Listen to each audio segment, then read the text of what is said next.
Welcome to this April 2016 pre-concert talk brought to you by Venue Cymru's International Concert Series.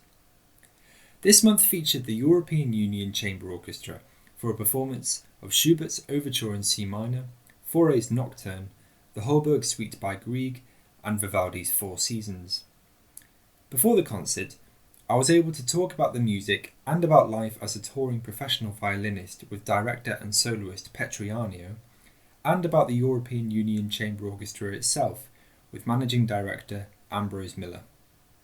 My first question was put to Petri.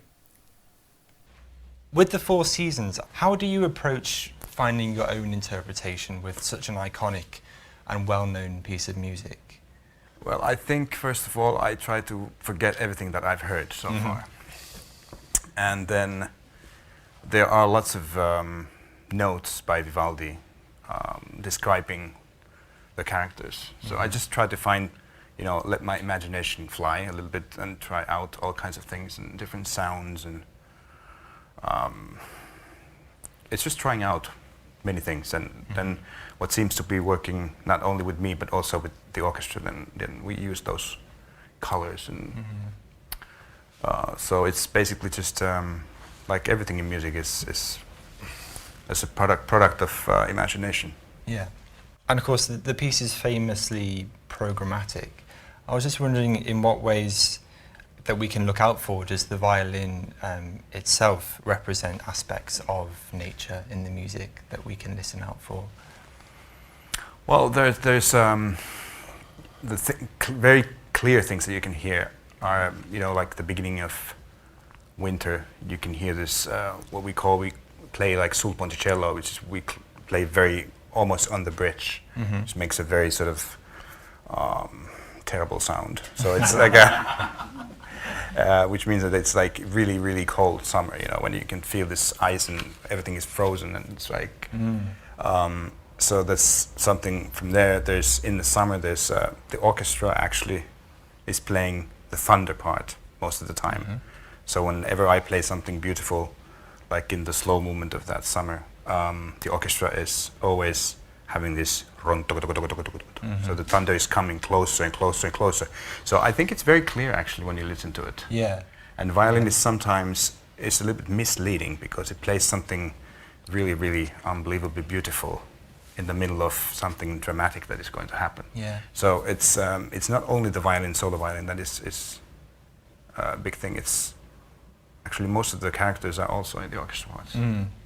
Yeah. But of course there are these moments when the shepherds are drunk and you play, you try to play a little bit like that. And these things that are sort of not very rhythmical things, you can also hear that there. Yeah. But it's interesting as well, though. When you think of all these things, it's terribly violinistic as well. It's very it's terribly cleverly written with all these things built in. Very well written, yes. Really. And what's the interaction like, soloist with the rest of the ensemble? I mean, how different is that from a later concerto? Because it seems to be a lot more intimate. Oh yes, but this is there are so many different things. This is there's a continuo part, which with the harpsichord and cello part that is sort of, it's like a trio happening in the middle of every once in a while, and then also then everything, it's very impulsive, because if I make some kind of new character, then they need to really take that immediately into their playing. So it's very, very chamber music-like. Yeah. It's really like playing in a string quartet. Once you do something, the reaction is immediate. Yeah. So in that sense, everything what happens is going back and forth. It's like playing a ball game. Yeah. I was getting back to this violinistic bit, because what's so clever about it really is he does all these wonderful things like cuckoos and things, but it's all terribly, it lies under the hand for a violin. Okay, it's difficult, but it works for a violin, doesn't it? Everything works for the violin there. I mean, there are certain things that are, yes, difficult, but they're really typical writing for violin. There's nothing strange about it. There's nothing. It's actually quite readable. You can actually just read it immediately, even though you have to practice it. But I mean, it's something that is so natural. And there's so many contrasts as well. There's the virtuoso bits. And every part of the violin has actually been used. Yeah. He's very clever. Very clever, indeed, yes. And talking about the programme more generally this evening, for both of you really, the programme tonight covers 4 composers, all of different nationality. I just wondered if you find whether there are national traits in music by composers, and does that help with the international emphasis of this orchestra? Well, I mean, Baroque, Viennese classical music, they're all, you know, there are so many similarities. So in that sense, I think the culture that comes from Vivaldi's times and all the way to Schubert, I think there's so many things in common that Grieg is probably, and Fauré is just from the other world then. Yeah. But there's also lots of, like in Grieg, you know, it's very folkloristic music. Yeah. So, and you know, Schubert uses that a lot as well. So it's not like they're from a totally different world. No. But I think Ambrose has something to say. He looks like him. I just think I always think it works far better than the European Union. Really bringing 10 nationalities together. It all sounds rather good, I reckon. I hope you will tonight. How does leading a chamber orchestra compare with leading a larger symphony orchestra like the Finnish Radio Symphony Orchestra? Well, I would actually say that leading a chamber orchestra is more like playing a string quartet. It's actually closer to that than actually a big symphony orchestra, because it's, well, first of all, symphony orchestra usually has a conductor. Chamber orchestra very rarely. This orchestra basically never. So it's everybody's actually leading, and everybody's very close to each other. So it's really like chamber music. Yeah. And of course, in the big orchestra, you need to keep your ears and eyes open, but it's still, the chamber music is more like in front, and then the rest of the orchestra is basically just trying to feel that impulse that is coming from there, and the conductor takes care of the rest. So there are so many different parts in big orchestra. Yeah. Yeah. This is like one unit, really. Yeah. A lot more. So there are different sections in big orchestra, and the sections take care of themselves. Yeah. And then conductor is sort of trying to get everybody together, and you know, it's a different perspective of playing. There's more responsibility in an orchestra this size, and it's possible to be more responsible. In a way, yes. In a way, yes. Yeah. And I'd just like to take a minute to talk about the music scene in Finland, because Finland, for decades, I think, has had such a lively contemporary music scene, and has done really since, well, going back to Sibelius. One could argue. Why do you think this is? Why is it such a hotbed for performers, composers, conductors? Because there are so many of them. I think it's mainly because I think players and composers are really, they want to be involved. They want to be working together. The young players, they want new pieces. Yeah. The composers want to really compose them naturally. But I think it's sort of a natural thing. It has been for a long time in Finland, that the musical world is all together. You know, they do things all together. They make everything together. So even when they compose music these days, we are really involved in that process of composing. So I think that's part of the thing, that we're not really far away from each other. Like in many places, you know, like composers are one thing and conductors another and players third, and you know, it's like we try to all come together. And does the Sibelius Academy have a big part to play in that?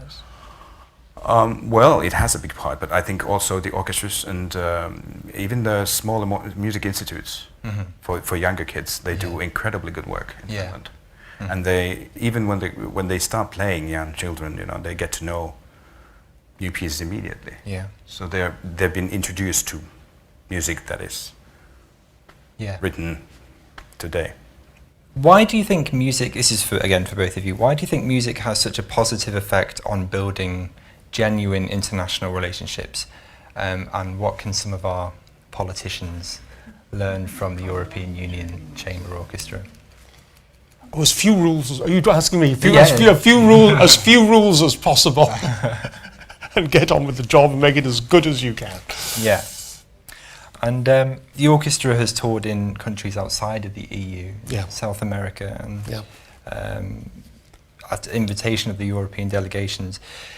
Is there a political dimension or responsibility with this orchestra to aid international relationships that perhaps is stronger than in other orchestras? I think so. I think it's not a very conscious thing, but I think inevitably when we appear, I mean, I think we've got about 10 nationalities playing in an orchestra of about 16 players tonight, which is pretty impressive. And it sounds very cohesive. I mean, Petri's done a wonderful job with the rehearsals and the concerts, and yes, I think it's a very good symbol of international cooperation. I'm far better than the politicians who are all at war with each other. Yeah. And when the orchestra has taken European music to other parts of the world, what has the reaction been from places like Cuba? Very well. Cuba, of course, is it's got a good Spanish tradition. Yeah. So, but right down to Punta Arenas at the bottom of South America, we've had good audiences for classical music. It's a very good international language, I think. Yes.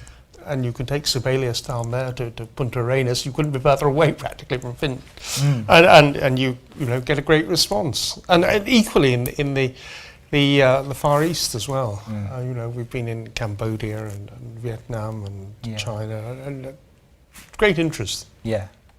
And do you think the choice of repertoire then is important to try and have a bit of everything in a concert? It depends. I think some audiences want something really pretty coherent with a real theme behind it. Yeah. The really intellectual audiences, which is fine. It's nice to have a complete Viennese program sometimes with Mozart and Schubert and whatever. Mm-hmm. But on the other hand, I think other audiences are very happy to have something which is completely diverse, you know, with lots of different composers. I think you have to think about where you're going. Yeah. And actually, when we've been on EU tours, I usually do try and get a bit of different countries. Yeah. The ambassadors like it. The public like it as well, too. Yeah, and it's interesting that on your website you use the phrase a musical ambassador for the European Union. Yes, I think that was one of the things that we set it up for. Yeah. I mean, besides just playing together, I mean, that's important, just as important. And feeding into the education drive behind the orchestra, that's also a big part of what you do, isn't it? Yes. I mean, I said about, as few rules as possible, that's a very good idea, but we do aim to help young professional players starting their careers. But if anyone wants to stay and has the stamina to carry on touring, we keep them if they want to. I see no reason not to. It's always nice to have new people in. Equally, people say, "Oh, is it a telephone orchestra? Is it different every night?" Of course, it isn't. It's very much. I think we've got one new player with us this time. It's a fairly regular personnel. Some people drop, just like the English Chamber Orchestra, some people drop out for a tour because they've got a recital or something, and so somebody else comes in. We've got a bigger pool of players, but it's fairly stable. What kind of format do these educational outreach projects take? I mean, we do various things. We've been doing a piece this time with where we are like a concerto grosso. Concerto grosso in 18th century terms is where you have an orchestra, and then you have not one soloist but 3 or 4 soloists. And this time we've been the orchestra, and we've had a concert with 4 soloists from the local youth orchestra. So that was an experience for them working with us. And I'm plotting another. This was string players. Next, in a couple of years' time, I'm hoping we can do one with wind players, and which very useful for them. It's an experience working with a professional orchestra. Yeah, and is it sometimes difficult to retain young players? No. We usually keep. Some people don't like it. The tour. They'd rather sit in London and never move out. Yeah. But quite a lot do like touring. Yeah. So the London types, they do want to. I can't cope with this. Never come back. Yeah. And then other people come back fairly frequently. I mean, most fairly regularly. Yes. And personally, Petri, how do you find touring? Because you must do an awful lot of it. Is it a difficult thing? It becomes a lifestyle at some point, and you don't think about it so much. It's just that sometimes you get tired of it, and hotels become a little little bit strange places, but otherwise I think it's just that you go to work. Yeah. You don't go to the office, but you go wherever, that just takes you. I find it actually very interesting. There are so many good things about touring as well. I mean, you see so many places, you meet different cultures, you meet different people from all over the place, and it's the social life becomes very active, and you get lots of new colleagues from different places, and it's like a learning when you see different things. So in a sense, I love it, but of course, airports are not the greatest places. And is it sometimes difficult to balance? It seems to be the case with a lot of, professional classical musicians. They have a lot going on, a lot of projects. Is it difficult to balance that juggling act sometimes? It is sometimes very difficult, but I think it also teaches you how to organize things. Yeah.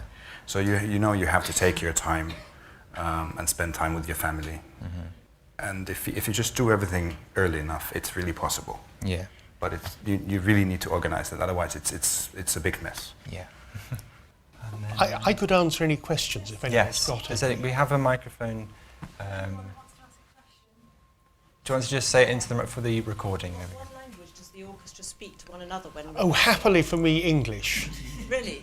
Yes, I mean, well, no, it's quite interesting. We've got two Spanish players on this tour, and they immediately, the nationality, when we've got two of any nationality, they always break into their own language, then I'm completely lost. I mean, we've got another Finnish player besides Petri, and of course they're off in Finnish. But in general, rehearsals are in English. It is a lingua franca. I'm just fascinated. You obviously you're playing Four Seasons this evening, which is an entity in itself, but it's only the first 4 of 12, isn't it, in terms of concerti? That it belongs to a block of 12. I don't think I've ever heard the other ones. Do they ever get played? The rest of the set, the rest of the publication. Oh yes, not so often. I mean, Stravinsky said Vivaldi wrote one concerto 600 times or something like that. It's actually not true. He's very clever within a very limited language, or fairly limited language, but the really outstanding piece is Four Seasons. It is brilliantly, people take it for granted, they Four Seasons, I'm not going to hear that. But, it is brilliantly imaginative. As I was saying to Petri, it's so well written for the violin as well, and when you think all these virtuoso things coming out under the fingers, and yet there's a cuckoo there as well, and then there's thunder, and then there's thunder and lightning, and snoring. It's just brilliant. It's a brilliant piece. Anyway, yes, go on. Could you say a few words about the pieces we're going to hear before the interval? Yes, the Schubert is it's really quite a dramatic piece. It was written when he was something indecent like 15, but it's a clever dramatic piece with a really serious introduction. It's fairly heavyweight, although it's only for strings. It was actually originally written for string quartet, I think, but it's often played with string orchestra now. Somebody even added woodwind to it, but I think it's probably better to keep it in the original. The Fauré is wonderfully evocative. It's a very short piece, it's about 3 or 4 minutes. Very beautiful French music. And the Holberg suite, it actually leads on to Four Seasons, because while it's Scandinavian, it's also a pastiche of 18th century dances with sarabands and gavottes and things like that. It's very beautifully written for strings as well. I think it started its life in some other form. It may have been a piano piece, I can't remember, or even vocal. But it eventually, he did his own arrangement for strings. It's very, very effective, very clever piece. And so Scandinavian. Yes, absolutely. Very, very suitable for Petri, in the right direction anyway. Yeah. Well, I hope you all enjoy it tonight. I think you will. That was soloist Petri Aarnio and managing director Ambrose Miller from the European Union Chamber Orchestra as part of Venue Cymru's International Concert Series in Llandudno. For more information about the International Concert Series and about the new 2016-2017 season, please visit our website at www.venuecymru.co.uk. Thanks for listening.